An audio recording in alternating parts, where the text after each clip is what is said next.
Hi everyone, happy Thursday.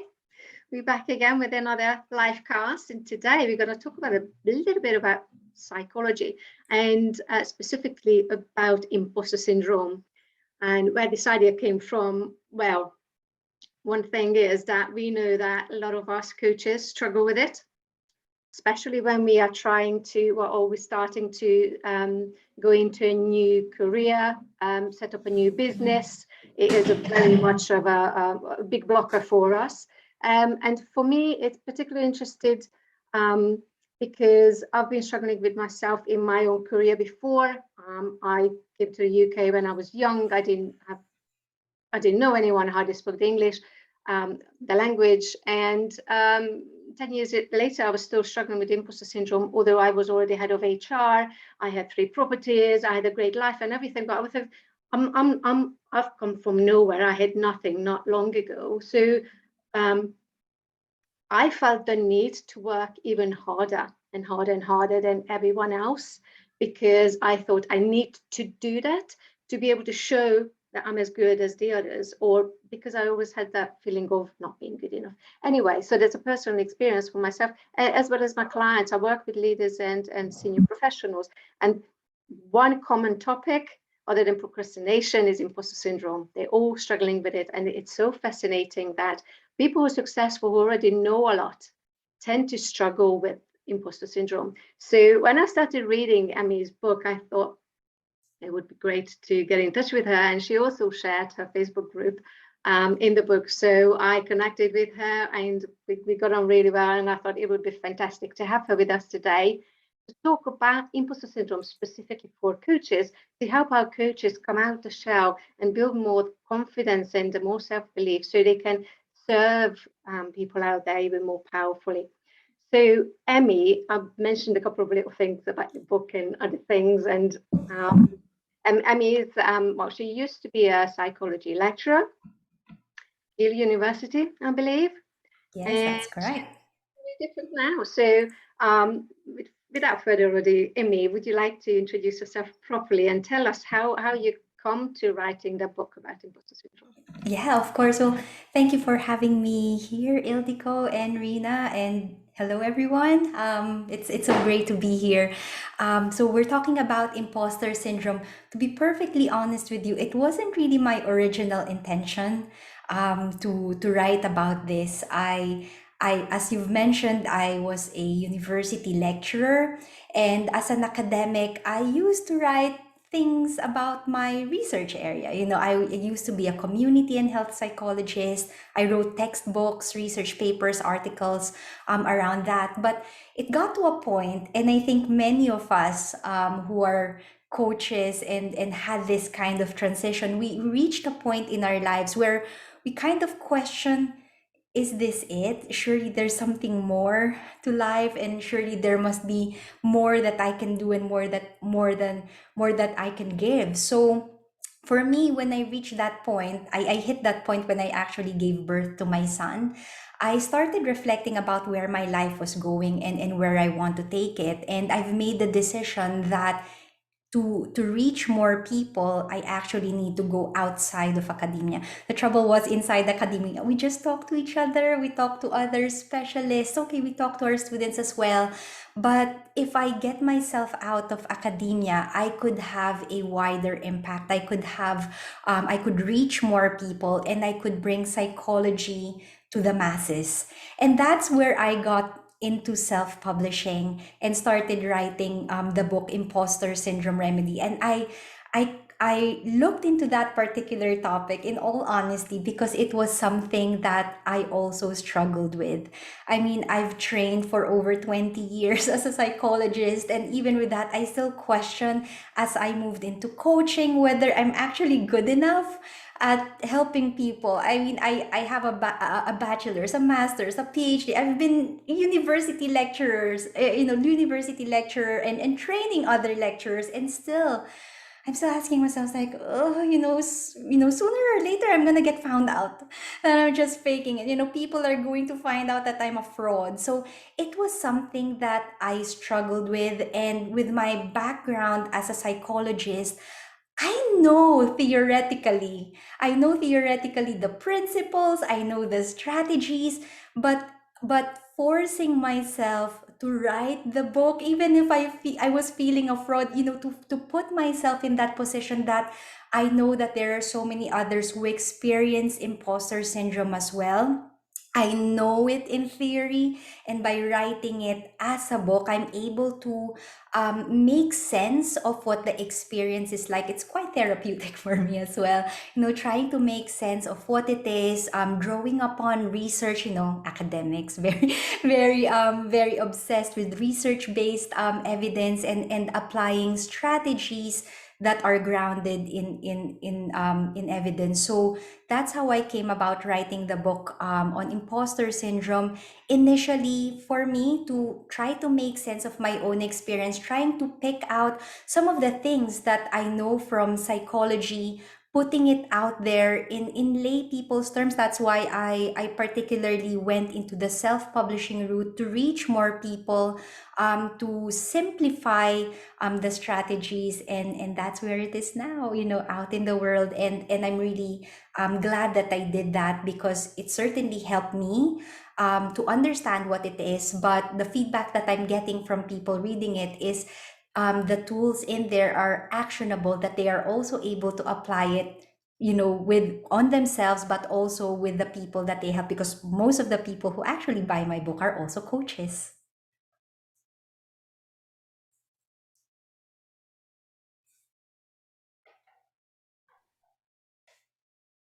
Great, fantastic. So, shall we talk about it? What is it? What is imposter syndrome? I know, actually, I was running a session for the CIPD, which is the Chartered Institute for HR and Learning and Development Professionals, last week. And one of the topics that came up is confidence, the self-critique, self-doubt, imposter syndrome, and things like that. And someone mentioned it, isn't confidence or lack of confidence now called imposter syndrome? So um, I shared what I thought was the difference, is that confidence is more about the lack of belief that we can do something, in very simple terms. While imposter syndrome is more about when you've already achieved things, when you already have a lot of knowledge and you know things. And that's why it comes up so often in leaders, for example, who I work with, because they got to a level, but they don't feel that they're worthy of that success. That That's they correct. think, oh, I've only achieved those things because I met someone somewhere. And that's how I was feeling. I got my first HR job because I met someone somewhere, and we had a conversation. And when the job came up, she just by accident thought of me. How I developed my career. But and it's very, very common in a lot of people I speak to. So there seems to be a bit of a confusion between lack of confidence, lack of self-belief, imposter syndrome. So tell us a little bit more about what is exactly imposter syndrome. Yes. Well, imposter syndrome is this persistent feeling of self-doubt, incompetence, and inadequacy despite evidence that shows otherwise. Whereas with, the lack of confidence, this is a feeling that you're feeling as if you can't do something. With imposter syndrome, it is persistent, that even if you've accomplished things in your life, and you have evidence to show qualifications, experience, feedback, all that, you still have this nagging feeling that you are a fraud, that you're just winging it. And sooner or later, people are going to find out that you're not good enough. So, in terms of actually spotting some of the characteristics of imposter syndrome, one of the most common characteristic is this denial of competence, or this inability to internalize success. So, for example, you've reached a position of leadership, or you've been receiving praise and awards, and because you are good at what you do. It's just that you are the only person who cannot see that. So this inability to internalize success, it manifests in terms of you saying to people, it's not that I am good, it's just that I got lucky, or somebody helped me and I just so happened to be there. And this inability to internalize success, you attribute it to external factors, whether it is, as I've said, luck, or it is someone else, your contribution is so small. So when you see these manifest in terms of your behavior or in your thoughts, the joy and satisfaction of the achievement diminishes, because you are thinking it's actually not me. It's something external. It's that inability to internalize that success. So that's one common characteristic. Another thing to watch out for is this persistent feeling that nothing is ever good enough. So this is where the maladaptive perfectionist tendencies come in. It's not good enough, and we have to bear in mind that perfectionism is actually okay, but we have to distinguish between adaptive perfectionism and maladaptive perfectionism. Now, when we talk about adaptive perfectionism, this is more related with the growth mindset, in such that we do something, we review our performance, we see how it went, and we will try to find ways to be better at it. We refine our craft. We are open to learning and growing and understanding that, okay, it's not perfect, it's okay, but there are ways that I could do. There are things that I could do to make it better next time. And we are aiming, we are striving to get better. And if we can, aim for perfection. That's adaptive perfectionism, and that is okay. It's aligned with this growth mindset, that there is always room for learning, for growth. If we make mistakes, it's okay. We can make it better next time. With imposter syndrome, however, what we find is that there's this tendency to have this maladaptive perfectionism, wherein we try to do our best. We, um, we stretch our time, we stretch our efforts, and even if it is actually already good, we couldn't really see that it is good enough. We only see the tiny flaws. So if I'm gonna give an example, with my role as an academic, I was as a researcher, community development kind of person. I would write research papers, and I would spend something like 60 hours a week, trying to perfect my research paper.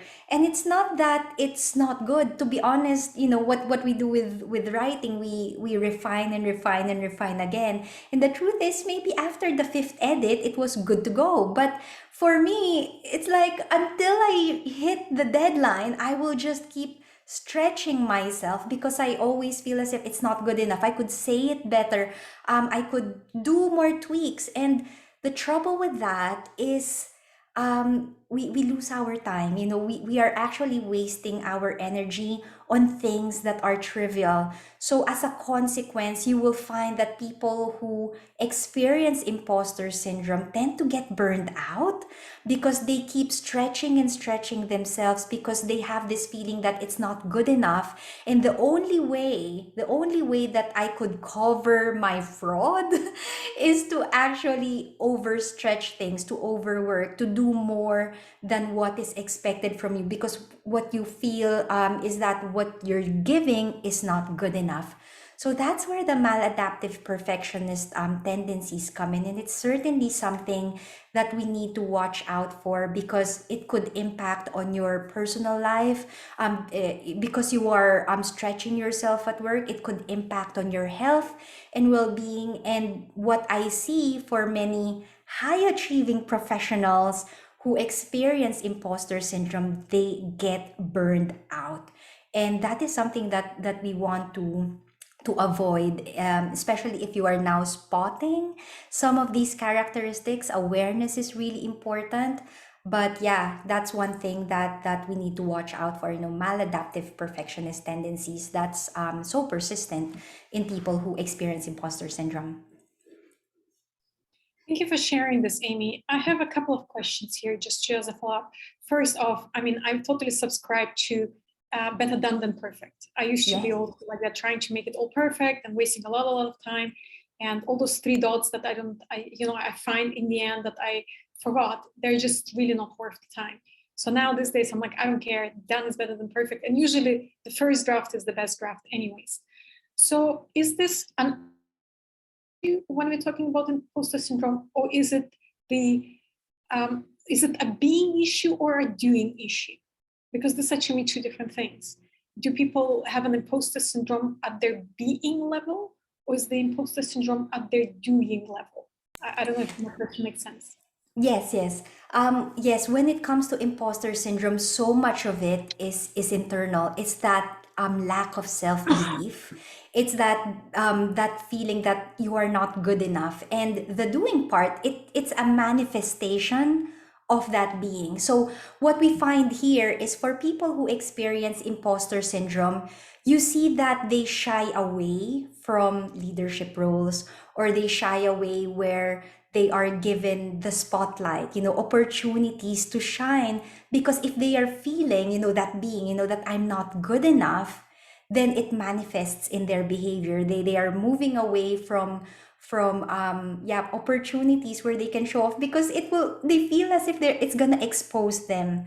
So yeah, it's this belief that I'm not good enough, and it manifests in the behavior, but it starts from the thoughts, and yeah, it just ripples in the behavior later on. Does that make sense? Just to kind of like follow up on that, just to kind of give you a bit of a background, I coach around mind and brains and just generally mindsets and such. And one thing that I coach around a lot is really going back to who you are. And I think we are amazing, just really incredible, amazing beings. But at some point, someone somehow told us that we had to be perfect. And to me, being perfect is just a watered down version of amazing. Amazing, there's nothing you need to do, you just are, and you're beautiful, you breathe, that's amazing. Everything is just amazing about, we are a miracle, really, that we're existing on this planet. But then, I mean, I also went through my struggles. I was such an achiever. I thought I would be liked if I got the right grades and such. I wanted to be perfect so bad. And it's really bad how our educational system really makes us or forces us to constantly live up to other people's expectations. And then we get that stamp of approval.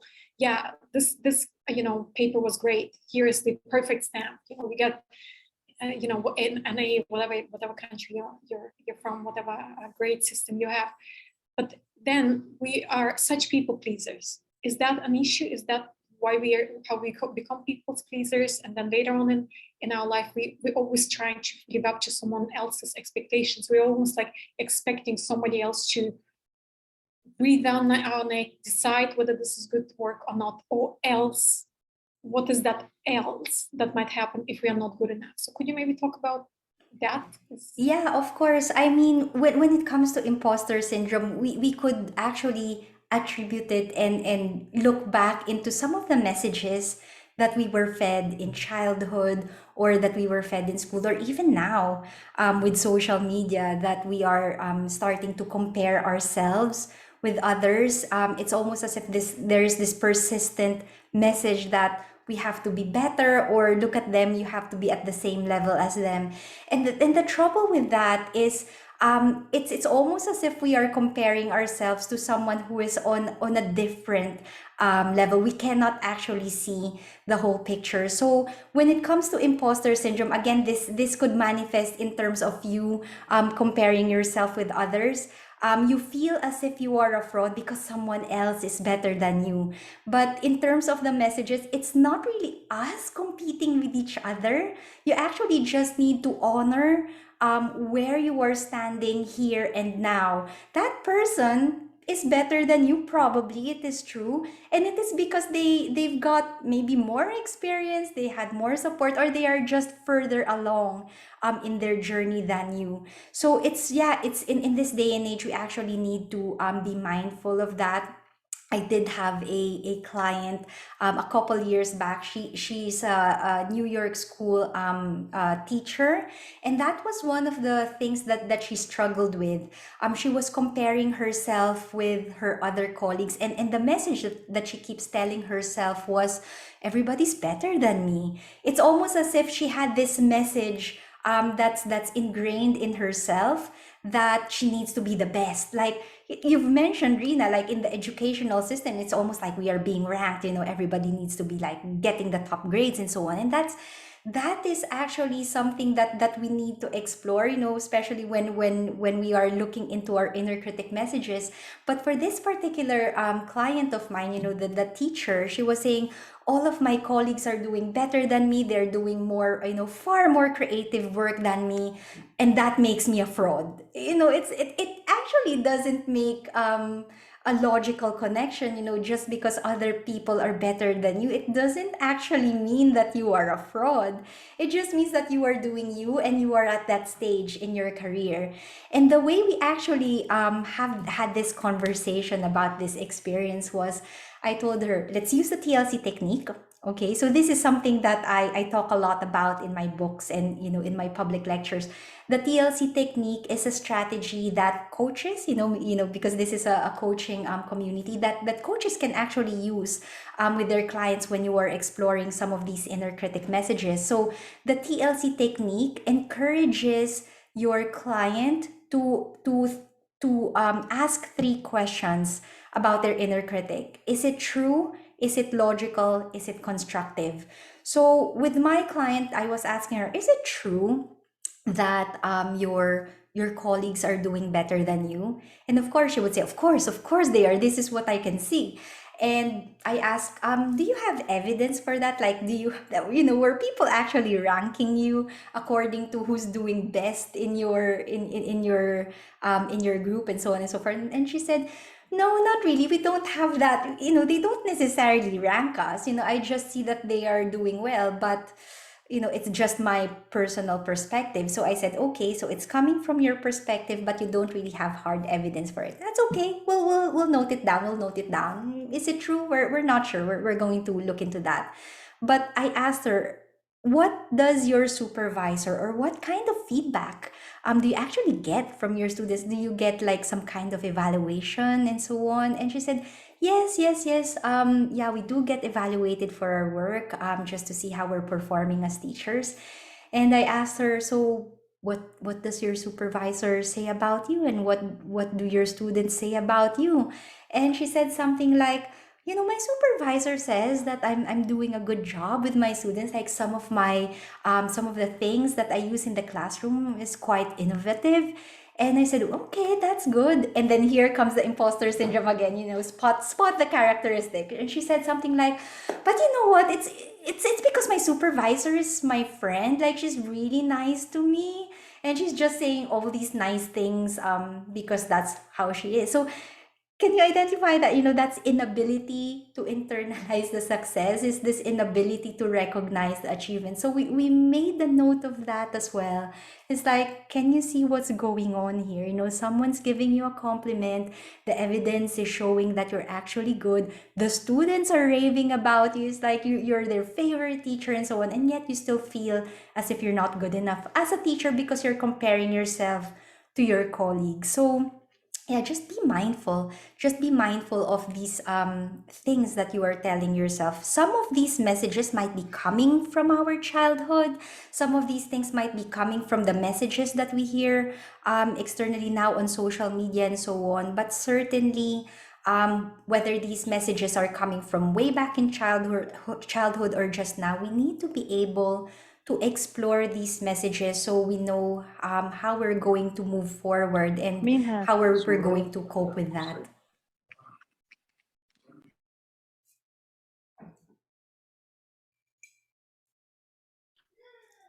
Excellent. Thank you for sharing this. One thing that comes up is really, I never really ever had an imposter syndrome. I think I'm very aware of who I am. And I think there are 2 things that played into that. One is I decided very early in my life that I'll not let anybody define me anymore. And no more grading, no more looking up for, this clapping, well done job and stuff. Nobody gets to define me. It's really, I do things for my purest pleasure and out of the best I can do right now. So this is as best as it gets. Maybe in 5 years I can do better, I'll do better. But right now, this is the best I can. So really not letting anybody define. And I have also people all the time, as I'm becoming more and more public, that people come and share certain things, certain observations about me. And it's really about being able to discern, is this a real feedback? Is there some truth to that? Or is this something that maybe I can just discard or park it, and not letting it get under my skin? And a second thing, the reason why it doesn't get under my skin anymore is because I've done so much soul searching. It's like the imperative is really know thyself. And so long as you don't know yourself, others get to define you. And maybe that's the reason for the imposter syndrome, is really looking deep within and having that clarity around, yes, this is where I struggle and I'm not perfect. And this is how I react. And this is what I say. And there is a reason for why I say this, but being brutally honest with yourself. For the last 7 years, I've been very, very brutally honest with myself. And I think the more honest I am with myself, the fewer skeletons I have that I want to hide and want to kind of like overwrite and let others to narrate the story. So I don't know if this is something that also is in your book. Is this something that you also help your clients with? And how much does it play in overcoming Imposter syndrome.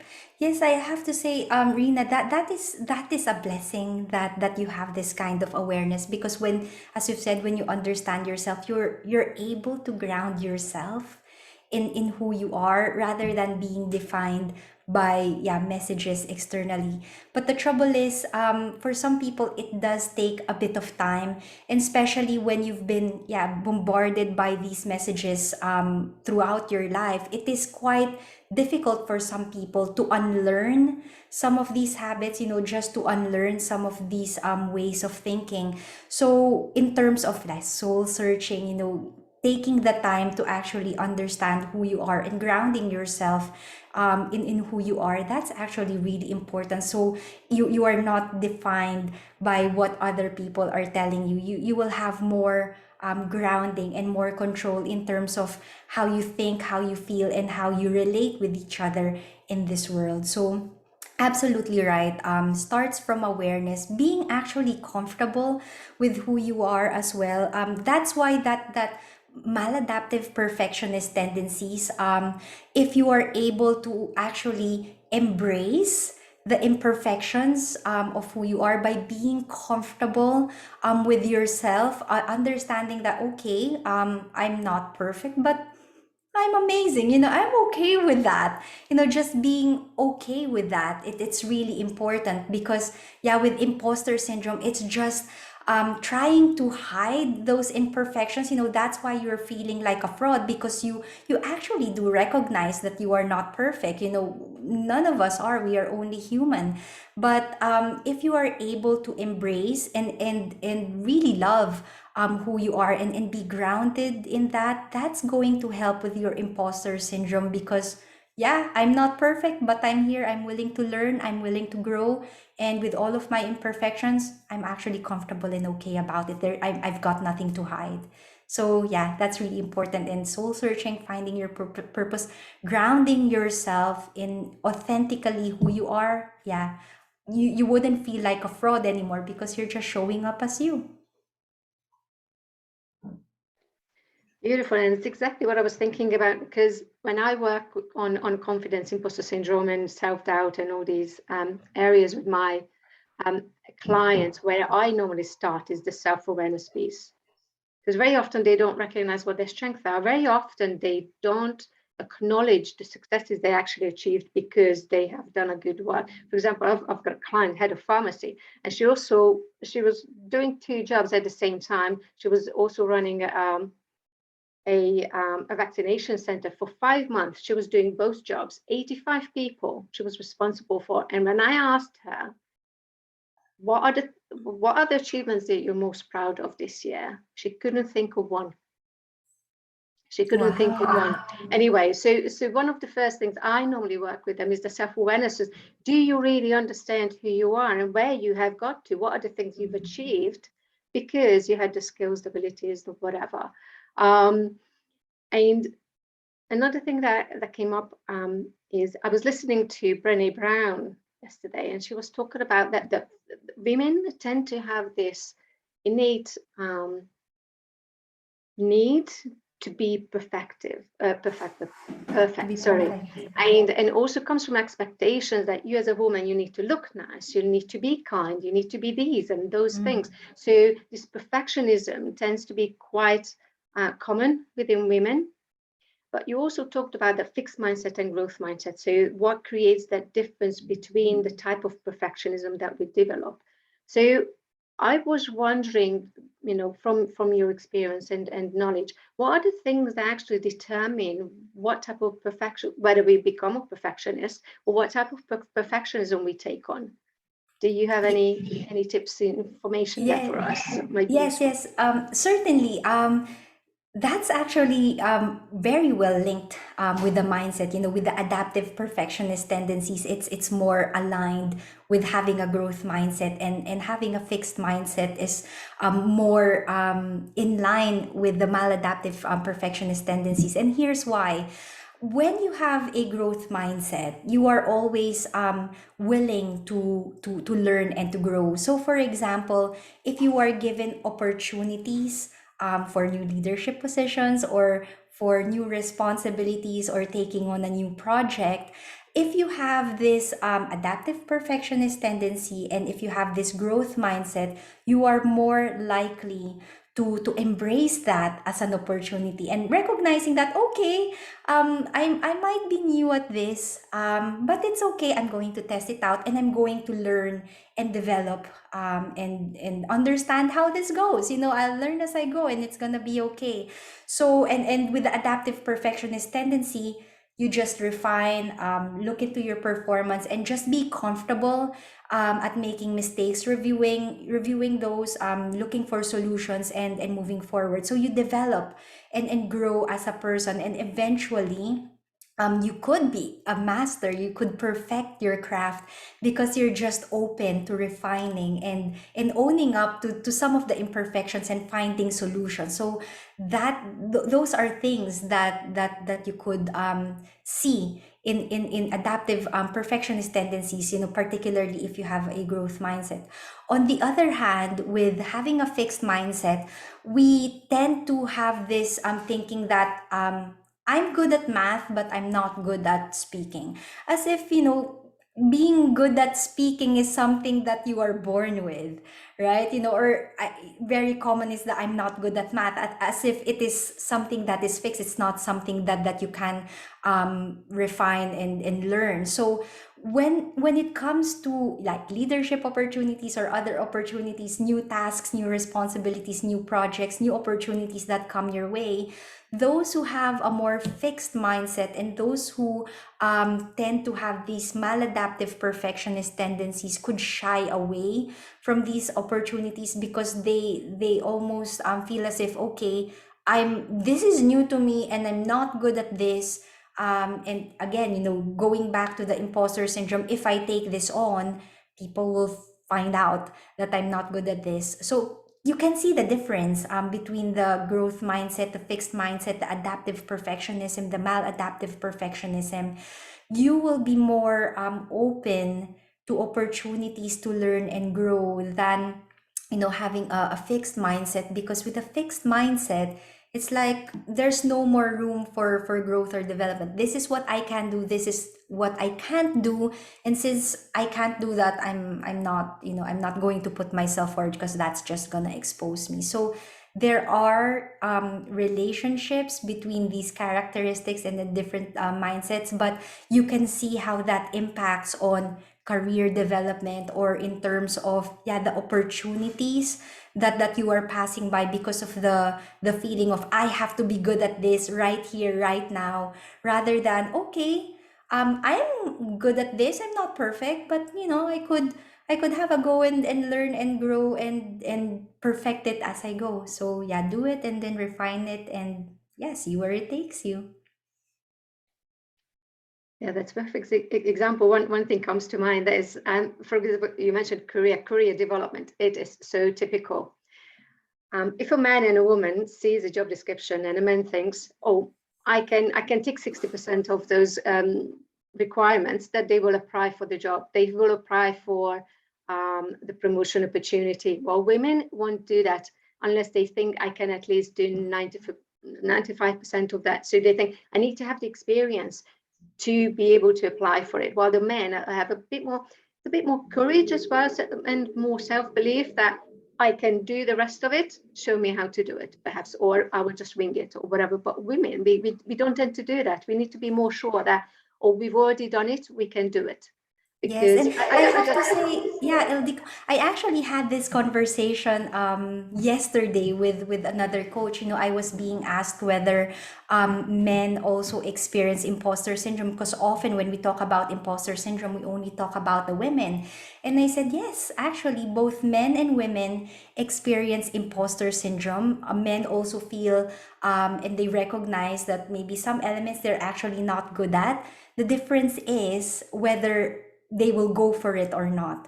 Does that make sense? So the feeling is there, the self-doubt is there, but the gender difference lies on the behavior, on whether they would try to wing it, you know, let's just go for it and do it, or whether you're gonna shy away from the opportunities because you feel you're not good enough to do it. And one of my critiques, if you like, when it comes to psychology and the way we talk about gender differences and, you know, individual differences, is that we put quite a lot of weight on the person, or we put quite a lot of weight on the characteristic of the person. And what I would say otherwise is we have to look at the structures, the institutional structures, the what's already out there that might be causing the gender gap, because it might be that when it comes to men and women in the organization, when someone speaks up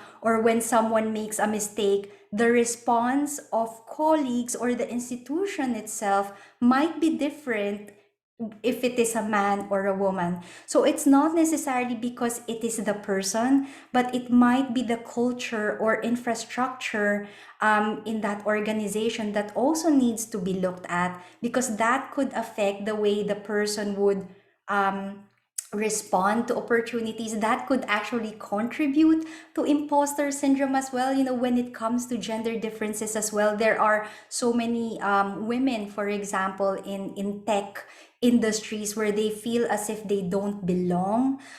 People from Black and minority ethnic groups in academia, such as myself, who experience imposter syndrome because you feel as if you don't fit in. So we have to take these into consideration as well, that some of these things, while they might be rooted in what we've been talking about in terms of the messages that we tell ourselves, you know, the messages that we got from childhood or from the environment and so on, we also have to pay close attention in terms of how institutions and the nature of power and hierarchy in our organizations and in our community impact the way we think, feel, behave, and relate with each other. That could contribute to this feeling of self-doubt, incompetence, and inadequacy, because some of these things come from within, but honestly, some of these things are coming from a more societal, institutional, hierarchical level. So that's just my little critique there. Excellent. What comes to my mind is, and I don't know how motivation plays into it. One thing that I observed is about myself first, and then I start just generally observing about other people. We get motivated in different ways. When people tell me, you're awesome, you're going to do this, you're going to be so good at this, if everybody tells me I'm going to be great, I fail. Usually I fail because everybody told me I'm so great. I don't really put that effort because everybody told me already that I'm awesome.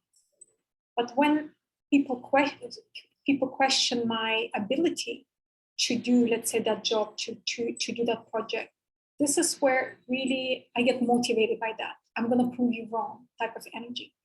I see it as a challenge, and this is when I succeed beyond anybody's expectations. And then I have friends where he was saying, like, for instance, speaking up in meetings, is they need that somebody believing in them, constantly kind of like telling them, you can do this, I believe in you, you will be great at this, I see you totally do this, you already have all that you need. They we see it for them, but they don't see it for themselves. So they get actually more motivated the more people believe in them. However, when people question their abilities, this is where they fail, because they really need to have that somebody who pushes them up. I'm very opposite. And so this is where I would say, if ever I felt imposter syndrome, it would be that, when people pushed me up and then I completely failed, and then I felt okay, but they said I was going to be great. So is that also probably something that plays into it? That maybe it's many women get motivated more by, if enough people told them they're good enough, that's when they maybe are stepping up.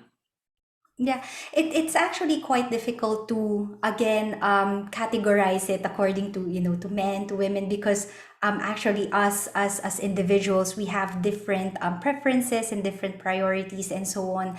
But what I would advocate for is actually to have this culture of collaboration rather than competition in our communities. So it might be in terms of mentoring, there could be different mentoring styles that could be adopted to suit the person that's being mentored. What's the word for that? The one who's being mentored.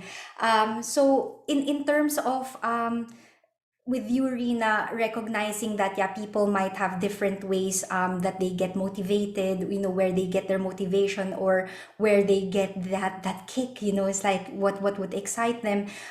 Just having that culture of collaboration rather than competition in organizations and in communities, in the circles that we are in, I think that's what could foster these feelings of I can do this, and have that blanket of opportunity to support every individual regardless of race, of gender, socioeconomic background, and so on. Because yeah, we do have different preferences, we do have different stories, if you like, different backgrounds, different ways of doing things. But overall, if it is the culture that we are trying to influence rather than specific individuals, of being supportive instead of diminishing people's strengths, I think that would be something that would be more inclusive rather than pinpointing specific individuals or specific groups to cater to their needs, if that makes sense. I'm sorry if it came across as if I was pinpointing certain groups. I actually was more interested in the motivational part about it. So if you could address motivation, how people get motivated, and whether this plays a role in the imposter syndrome. Sure, certainly. Yeah, when it comes to motivation, sometimes the motivation could come internally or externally. I suppose for there might be some people who might be internally motivated, that I would say for myself, I'm probably similar to you, Rina, that in terms of my motivation, I'm actually self-driven, and I'm going to do things even if you tell me that I can't do it. Actually, if you tell me that I can't do it, I'll probably say, well, I'll show you. It's like just wait and see. I'm gonna show you until I get that done. So there are people who have this internal motivation, like inner motivation to get things done. But there are also people who might get their motivations externally, that they need that extra boost, that extra nudge to move forward. So that's why we have people who get coached. There are people who get mentors, because they need that extra boost of support when they are feeling down. So yes, in terms of motivation, there could be people who are internally driven, and you actually, yeah, in terms of knowing yourself, you know what you want, you know what you're capable of. You have to be really comfortable in terms of your abilities, and in terms of your limitations as well.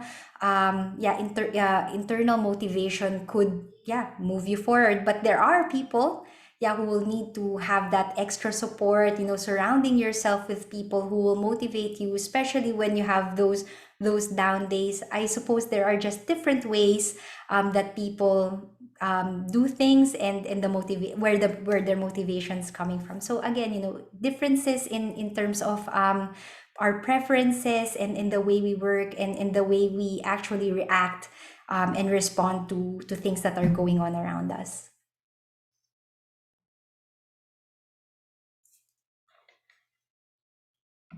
Oh, Ildiko, sorry, you're muted.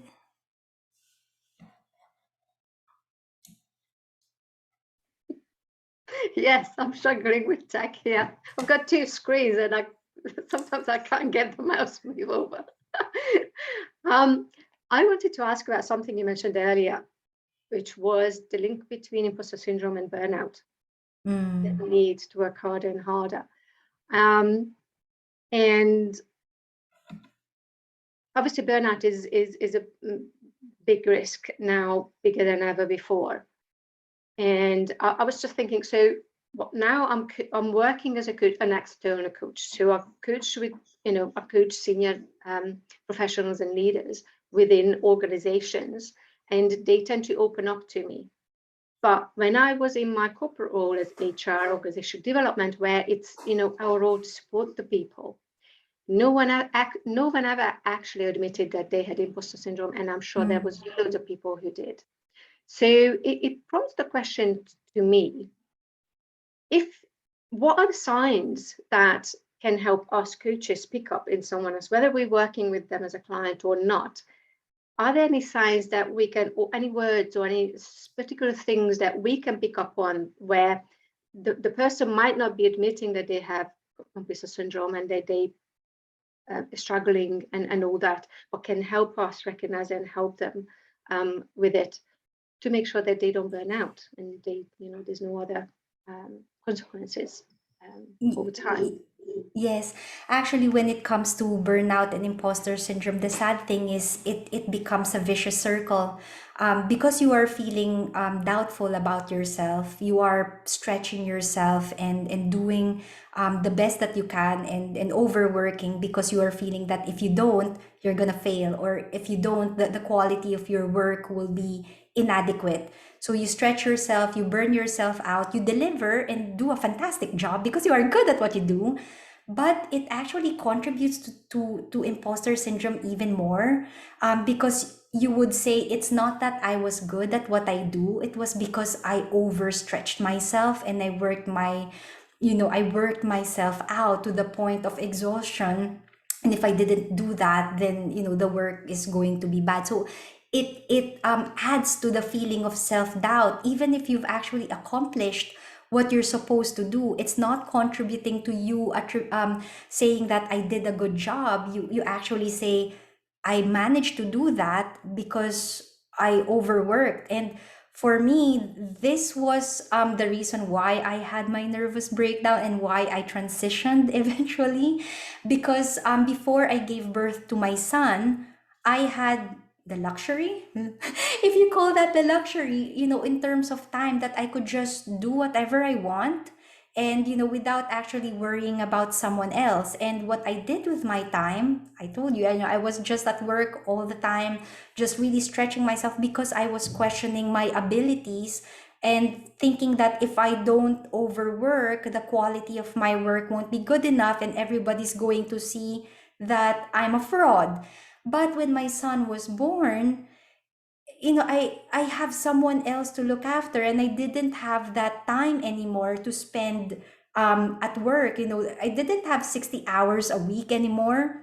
And so it contributed to me questioning, oh no, they're gonna find me out now. The quality of my work is gonna, it's gonna go down. And it just gave me an absolute sense of, now what I'm gonna do. My career was what I had before. So if we don't actually cope with it or manage it before it gets worse, then yeah, you're going to risk burnout. You're going to risk breakdown, and at some point you could even see anxiety, depression, panic attacks, and so on. So in terms of your question, how do you spot this? keep an eye out for people who are overworking, particularly those who are already doing a good job but just can't seem to let go of the stuff that they have to do. So keep an eye out for those people, or people who are, as we've been talking about earlier, who are passing up opportunities to shine, to show what they can do. And also, one of the things that that you could easily spot imposter syndrome is when you give someone a compliment, like you tell them, your work, it's just fantastic, you've done a great job, and they will brush it off, or they feel really uncomfortable about it. Like they would say, oh, you're being too kind, it's not that great, did you see the typo on page 6, something like that. They would brush it off, and it makes them really uncomfortable that you gave them a compliment. Those are telltale signs. So if you have if you're working with someone, or if you have a client, try that. Give them a compliment and see how they respond. If they get uncomfortable with that compliment, or they're trying to brush it off, imposter syndrome is, it could be a sign of imposter symptom there. Since our community is mostly coaches, I think this imposter syndrome with coaches is a very, very interesting one, in the sense that it's not so much doing the job well for the job we are already getting paid. It's actually being chosen in the first place, or being chosen to be working with us. And I think a lot of coaches, this is where they struggle, is really getting that first client, really getting that first client who believes enough in them that they can really, really help them and actually give them money. So many, really, that overcoming that first client hurdle is where a lot of people fail. And I think it's something that has because it's not a job that we've already done. We haven't even done the job. This is something that we're going to do down the road. But it's our inability to believe, perhaps, in that future where we can actually support clients in a way that serves them the best. So I think there is really more of an identity issue there rather than like the ability issue. So I know you're probably also coaching around this as well. So what are some of your thoughts? What tips as well would you have for coaches specifically that struggle with this issue? Yes, absolutely. And what I've noticed with many coaches, probably similar to me, is that you've been in a job, or you are in a different position, and you are transitioning and looking, exploring coaching, trying it out, and getting that first client. It's like, ooh, I cannot believe that someone is signing up with me, paying me to help them. It's like, who am I? It's like, who am I fooling? That's actually not uncommon, because again, if we look at the TLC technique that we were talking about earlier, you ask the 3 questions: is it true? Is it logical? Is it constructive? So if you are telling yourself something like, I'm not good enough to do this. I'm not qualified. I'm not experienced enough to do this. You have to ask yourself, is it true that you don't have the life experiences or the skill sets, or is it true that you cannot help this person? Because if the answer to that is true, then you'll actually have to dig a little bit deeper and look for a way on how you could actually serve your client. But the truth is, when you ask that first question, is it true, it's more likely than not that you will answer, actually, no, it's not true. Because you could say that, even if this is my first client as a coach, I actually do have abilities, I have skills, I have helped people in the past, in my life or in my previous role. Maybe I wasn't getting paid as a coach, but I know that I have this ability to serve and help others. So ask the first question, is it true? But if you are telling yourself something like, oh my goodness, I've never done this before, I'm gonna fail. So if you ask the first question, is it true that this is your first time? The answer to that is yeah. Yeah. There is a first time for everyone. So the next question is L, is it logical? Just because this is your first time Does it actually mean that you're a fraud? Does it actually mean that you're not good at it? Because that particular your answer to that wouldn't make sense if you would say, I'm not gonna do it because it's my first time. Because yeah, everybody has a first time. So ask the first question, is it true? Second question is it logical? Just because this is your first time, does it mean that you are a fraud? Or again, going back to our growth mindset, just because this is your first time, does that mean that you cannot get better at this? Does that mean that you have to abandon this altogether? So that's the second question. Ask, is it logical? Just because you're new at this, does it mean that you're never gonna get better at this? Does it mean that you're just gonna get stuck on step one? So ask that question. And the C part in the TLC questioning sequence is it constructive? So when you are telling yourself, this is my first time, I'm not sure if I can do it, I don't think I have the skills, I don't know, I don't really know what I'm doing. The C part is it constructive? Ask yourself, how is this thought helping you, and how is this thought helping others?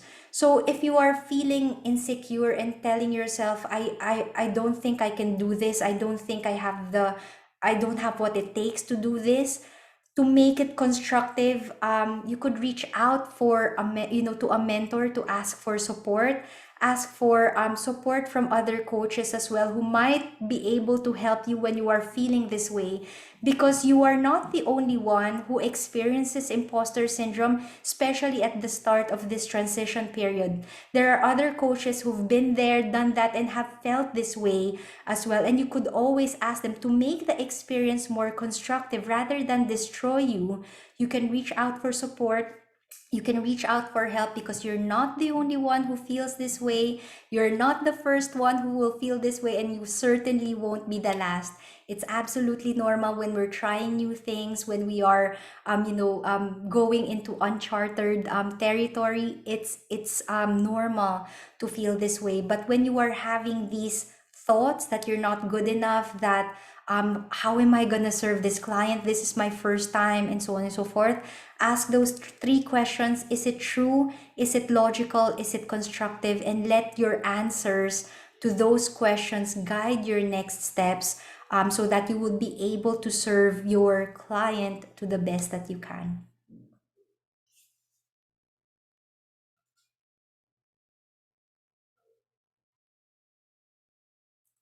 My speaker. It's beautiful. Thank you. Thank you, Emee. I had a question. So I know you're working and focusing on your self-publishing business now. Do you still coach on imposter syndrome? And also, what resources would you recommend for people to check out? Of course. Well, even if I'm actually focusing on self-publishing now, there are still links to my imposter syndrome advocacy, if you like. So many of my clients are also coaches, entrepreneurs who are starting a business. They are new in the online space, and they're feeling like frauds. It's like, I'm new to this. I can't do this. And as they are writing their books, they feel as if, I'm not good enough to write about this. I'm not an expert. Who am I to write about this? So one of the courses that I offer my self-publishing students is Mindset Reset for Authors. It also encourages them to identify their purpose, to really understand who they are, who they stand for, who they are serving, and then exploring those inner critic messages and using the TLC questioning sequence to explore those beliefs that's actually impacting on their writing, or impacting on them hitting the publish button. So many of them maladaptive perfectionist tendencies. I can't hit the publish button because it's not good enough yet. I'm not ready to publish yet. So there are still yeah, I do offer that mindset reset for authors. I also still have my book, Imposter Syndrome Remedy, that's available on Amazon in print, Kindle, and audiobook version. So if you are a coach and interested to learn more about the TLC questioning sequence, or if you're interested in the other underlying principles in psychology, talking about growth mindset, fixed mindset, maladaptive perfectionism, all of these strategies and techniques that we also have from positive psychology. You can check it out on Amazon, Imposter Syndrome Remedy. And yeah, you could read all about it in there. And also, Fantastic. yeah, I could see on the chat that I also actually do have a public lecture on imposter syndrome on YouTube. So it's about an hour long, but you would hear more about some of the experiences of imposter syndrome. We've talked about the TLC questioning sequence. We didn't really talk about the flashlight technique, so you could hear more about that in my public lecture. It's actually a shortcut to remedying imposter syndrome. So you might want to check out that public lecture, because frankly, when I use the flashlight technique on my students, in 2 minutes, all the self-doubt just melts away. So you might want to check that out. It's pretty powerful. Excellent. Well, I've just also dropped the links under the Facebook video. Those of you who've been watching us live, do let us know if you have any questions. And in the meantime, we're going to be wrapping up. Those of you who are on Zoom and would like to stay on and chit chat a bit with Emee, do that. And those on Facebook, thank you, Emee, for being with us. Ildiko and everybody else, thank you for supporting us and following us. We have a YouTube channel. Please subscribe. Bye. Bye. Okay, so I'm going to stop recording here too. And so